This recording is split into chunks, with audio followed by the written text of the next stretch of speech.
दिनांक 6/4/2026 रोजी अ, यातील विक्टिम संदीप गवस आणि अमित मौर्य यांच्यावर साईनाथवाडी ऐरोली या भागामध्ये गोळीबार झालेला होता. त्या अनुषंगाने पोलीस स्टेशन येथे CR नंबर 306/2026 असा गुन्हा दाखल करण्यात आलेला आहे, 307 विथ आर्म्स ॲक्टचा.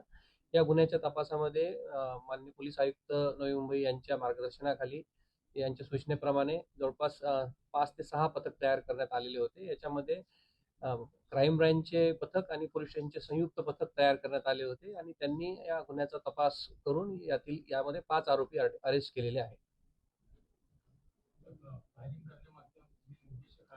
हा अमित मौर्य जो होता आणि यांनी 1 वर्षापूर्वी यातील जो आरोपी आहे त्याच्या अनधिकृत बांधकामाच्या संदर्भात RTI केलेला होता आणि त्याचं ते बांधकाम निष्कासन करण्यात आलेलं होतं.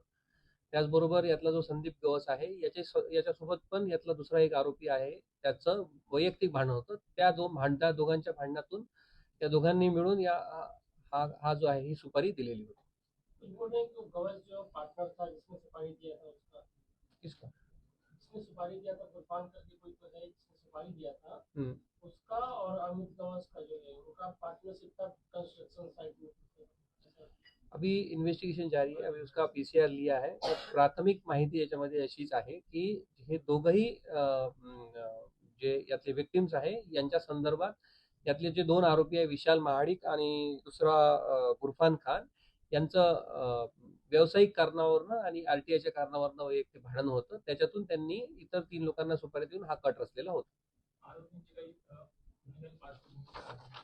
आरोपी याच्यामध्ये जो मुख्य आरोपी आहे फायरर आहे, याच्या विरुद्ध MCOCचा गुन्हा आहे दाखल मुंबईला. त्याचबरोबर जो विशाल महाडिक आहे यातला आरोपी ज्यांनी ही सुपारी दिलेली होती त्याच्या विरुद्ध 5 गुन्हे दाखल आहे. तो तडीपार सुद्धा आहे याच्यामध्ये रबाडी कृष्णच्या हद्दीमधनं आणि इतर आरोपींच्या विरुद्ध 1-1, 2-2 गुन्हे दाखल आहेत.